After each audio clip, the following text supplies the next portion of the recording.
Godrej company का gratia एक नया प्रोडक्ट है और नया प्रोडक्ट होने के साथ साथ ये नए ग्रुप से बिलोंग करता है, जिसके कारण क्या होता है कीटकों के अंदर इसके प्रति बिल्कुल भी कुछ भी प्रतिकार शक्ति नहीं है और बहुत ही आसानी से ग्रासिया के ज़रिए कीटक कंट्रोल में आ रहे हैं और इसके लिए इसीलिए इस प्रोडक्ट का ज़्यादा नाम भी मार्केट में अभी हो रहा है।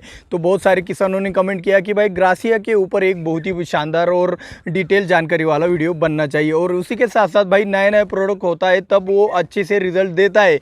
लेकिन कोई भी प्रोडक्ट हो, सिर्फ ग्रासिया नहीं हो, कोई भी प्रोडक्ट हो, जैसे जैसे पुराना होता जाता है वैसे वैसे उसके रिजल्ट कम या फिर कुछ दिनों बाद ख़त्म हो जाते हैं। तो ये क्यों होता है और उस प्रोडक्ट का हमें इस्तेमाल कैसे करना है, ये भी जानकारी आज के इस वीडियो में मिलने वाली। मतलब आज के इस वीडियो में आपको ग्रासिया की कंटेंट से लेकर उसके कीमत और डोज तक A to Z जानकारी मिलने वाली और इसके लिए एक लाइक तो बनता है। और ज़्यादा देर ना करते हुए मैं हूं दिवराज और आप देख रहे हो निर्माता। चलिए शुरुआत करते हैं आज के वीडियो की। तो दोस्तों अभी हम जानते हैं कि ग्रासिया में कंटेंट क्या आता है। तो ग्रासिया गोदरेज कंपनी का तो है ही, लेकिन इसके साथ साथ निसान केमिकल इन दोनों ने मिलकर ये प्रोडक्ट लॉन्च किया है।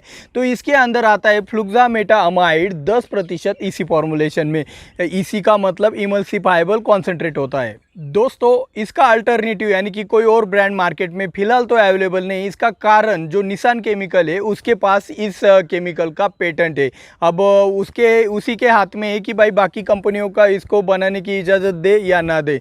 पेटेंट होने के कारण फिलहाल तो मार्केट में इसके ब्रांड अवेलेबल नहीं है। तो दोस्तों अभी हम जानते हैं फ्लुक्सामेटामाइड के मोड ऑफ एक्शन के बारे में। तो फ्लुक्सामेटामाइड ब्रोफेनिलाइड ग्रुप का एक इंसेक्टिसाइड है।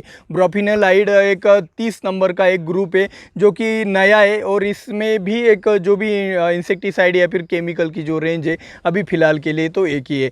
ये ब्रोफेनिलाइड का जो भी ग्रुप है इसके अंदर जो भी ये रेजिस्टेंस है कीटकों के अंदर वो बिल्कुल भी नहीं है और इसकी वजह से ही आपका फ्लुक्सामेटामाइड बहुत ही अच्छी से कीटकों के ऊपर काम करता है। फ्लुक्सामेटामाइड आपका ब्रॉड स्पेक्ट्रम वाला न्यू कॉन्टैक्ट इंसेक्टिसाइड है। ब्रॉड स्पेक्ट्रम यानी कि आपको पता है कि एक साथ कई कीटकों के ऊपर ये काम करता है और कॉन्टैक्ट इंसेक्टिसाइड यानी कि ये स्पर्शजन्य तरीके से आपके फसल के अंदर कीटकों के ऊपर काम करता है। ये क्या करता है कि ये कीटकों के नर्वस सिस्टम को डैमेज कर कीटकों को बहुत ही अच्छी तरीके से मार देता है।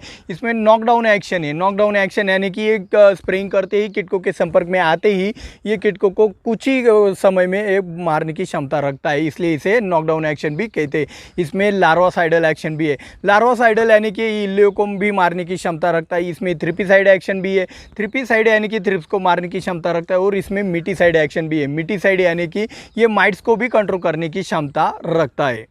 तो दोस्तों गोदरेज कंपनी का ग्रासिया जिन जिन कीटकों के ऊपर काम करता है उनकी इमेजेस आप अभी स्क्रीन के ऊपर देख सकते हो। ये हॉपर्स के ऊपर काम करता है, हॉपर्स की इमेज आप अभी स्क्रीन के ऊपर देख सकते हो। ये थ्रिप्स के ऊपर भी काम करता है, थ्रिप्स की भी इमेज आप अभी स्क्रीन के ऊपर देख सकते हो। ये लार्वा यानी कि इल्लियों के ऊपर भी काम करता है, तो इल्लियों की भी इमेज आप अभी स्क्रीन के ऊपर देख सकते हो। और हाँ भाई ये माइट्स के ऊपर भी एक काम करता है, तो माइट्स की भी इमेज आप अभी स्क्रीन के ऊपर देख सकते हो। तो इतने कीटकों के ऊपर कंपनी ने क्लेम किया है कि भाई इतने कीटकों के ऊपर तो ये 100% काम करता ही करता है।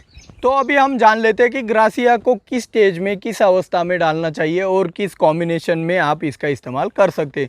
तो अवस्था की बात करें, स्टेज की बात करें तो आप गोदरेज कंपनी के ग्रासिया का इस्तेमाल किसी भी स्टेज में बेझिझक इस्तेमाल कर सकते हो। और रही बात इसके कॉम्बिनेशन की, तो जो भी एसिडिक वाली जो दवाइयाँ होती है उसके साथ इसका कॉम्बिनेशन ना करें, इससे स्कॉर्चिंग आने की संभावना है। जैसे कि आपका कॉपर एसिडिक है तो कॉपर के साथ इसका कॉम्बिनेशन नहीं चलता है। सल्फर एसिडिक है तो सल्फर के साथ इसका कॉम्बिनेशन नहीं चलता है। फॉस्फोरिक एसिड आपका एसिडिक है तो उसके साथ भी ये कॉम्बिनेशन नहीं चलता है। तो आपको ये बात ध्यान में रखनी है। तो दोस्तों गोदरेज कंपनी के ग्रासिया के इफेक्टिवनेस के बारे में बात करें तो ये 95% तक प्रिवेंटिव में आपके कीटकों के ऊपर बहुत ही अच्छी तरीके से काम करता है। और अगर क्यूरेटिव यानी कि कीटकों का अटैक होने के बाद आप इसका इस्तेमाल करते हैं तो 90% तक आपको ये बहुत ही शानदार रिजल्ट आपके फसलों में दिखा देता है। दोस्तों गोदरेज कंपनी का ग्रासिया आप किसी भी फसल में बेझिझक इस्तेमाल कर सकते हो। तो दोस्तों अभी हम जानते हैं गोदरेज कंपनी के ग्रासिया के कीमत और डोज के बारे में। तो कीमत के बारे में जानने से पहले हम उसके डोज के बारे में जानते हैं। तो ग्रासिया आप 160 मिली प्रति एकड़ के हिसाब से आप छिड़काव के लिए इस्तेमाल कर सकते हो। आप कैलकुलेट कर लीजिएगा कि आपको 1 एकड़ में स्प्रेइंग के लिए कितना पानी लगता है और 1 एकड़ में जितना पानी आपको स्प्रेइंग के लिए छिड़काव के लिए लगता है उसमें आप 160 ml ग्रासिया डालकर आप अपनी फसलों के ऊपर छिड़काव कर सकते हैं। और रही बात इसकी कीमत की, तो आपके नज़दीकी कृषि सरकारी सेवा केंद्र में ग्रासिया की कीमत कितनी है, ये जानने के लिए हमारा अननिर्माता एप्लीकेशन आज ही डाउनलोड करें। उस एप्लीकेशन के अंदर आपके नज़दीकी दुकानदारों के रेट कार्ड आपको दिखने को मिलेंगे और दुकानदारों को भी फ़ायदा यह है कि भाई उनका रेट कार्ड सीधा किसानों तक पहुंचने के कारण भले वो किसान उसकी दुकान के ऊपर ही जाकर वो दवाई खरीदे, लेकिन उसका रेट कार्ड जगह जगह पे किसानों तक पहुंचने के कारण उसके दुकानों में भी ज़्यादा ग्राहक आ जाते हैं और किसान भाइयों का तो फ़ायदा ही फ़ायदा ऐसा होता है कि भाई उसको घर बैठे दुकान में दवाई के क्या रेट है ये पता चलता है। तो एप्लीकेशन को डाउनलोड ज़रूर कीजिएगा। आपके भी कुछ सवाल होंगे मुझसे तो आप वहाँ पे मुझसे पूछ सकते हो। और रही बात इस वीडियो को लाइक नहीं किया है तो भाई लाइक का प्यार कम हो रहा है तो लाइक कर दो। जिन्होंने अब तक सब्सक्राइब नहीं किया है सब्सक्राइब भी कर दो। और भाई ज़्यादा सपोर्ट करना चाहते हो तो भाई शेयर का भी बटन दबा दिया तो अच्छा हो जाएगा। तो दोस्तों आज की खास बात में गोदरेज कंपनी के ग्रासिया के बारे में ही हम बात करने वाले हैं। गोदरेज कंपनी का यह नया प्रोडक्ट है, नए ग्रुप से नया केमिकल लॉन्च हुआ है। तो ये 100% आपके कीटकों के ऊपर बहुत ही बढ़िया तरीके से काम करने ही वाला है। लेकिन अगर इसका भी अंधाधुंध अगर इस्तेमाल होने लगा तो वहाँ पे इसके अंदर मतलब इसके अंदर जो भी एक इफेक्टिवनेस है वो कम हो जाएगा। कैसे हो जाएगा तो इसको उदाहरण से हम समझते हैं। तो जैसे कि रेडोमिल आपको जानते हो बहुत पुराना बहुत पुराना फंजीसाइड था। फंगस के अंदर उसके लिए कोई भी रेजिस्टेंस पहले डेवलप नहीं था। बहुत ही रेयरली उसका इस्तेमाल किया जाता था 90 में। तो वहाँ पे क्या हुआ तो उसका रेयरली इस्तेमाल जगह पे ज़रूरत होने पर ही इस्तेमाल किया जाता है। तो वो बहुत पुराने ज़माने से आज तक वो चला आया था। लेकिन अभी अभी रेजिस्टेंस डेवलप हुआ तो वो इतना भी इफेक्टिव नहीं है आपका रेडोमिल। और उसके बाद आपको पता है सेक्टिन मार्केट में आया। सेक्टिन मार्केट में आते ही उसका अंधाधुंध इस्तेमाल होने लगा है। उसका इफेक्टिवनेस बिल्कुल जीरो कर दिया किसान भाइयों ने।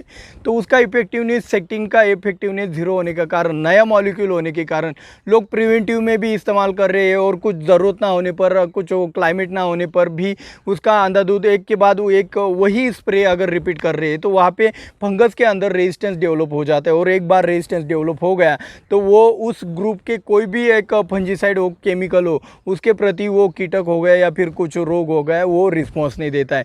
तो ऐसे ही अगर ग्रासिया के बारे में ना हो ऐसा आपको लगता है तो ज़रूरत होने पर ही ग्रासिया का इस्तेमाल कीजिए। तो ही आपको बहुत ही अच्छा रिजल्ट आपको लंबे समय तक इस केमिकल के भी मिलते रहेंगे। वरना क्या होगा कुछ भी समस्या आई आप सिर्फ गोदरेज कंपनी का ग्रासिया का ही इस्तेमाल करते रहोगे तो वहाँ पे आपको दिक्कत ऐसी ही आने वाली है। तो आपको ये जानकारी अच्छी लगी हो तो लाइक का बटन दबाया नहीं होगा तो दबा दो। और भाई गोदरेज कंपनी के डबल के बारे में ज़्यादा जानकारी जानना चाहते हो तो इस वाली वीडियो के ऊपर क्लिक करके वो वाली जानकारी पा सकते हो। मिलते हैं अगले वीडियो में। जय जवान जय किसान।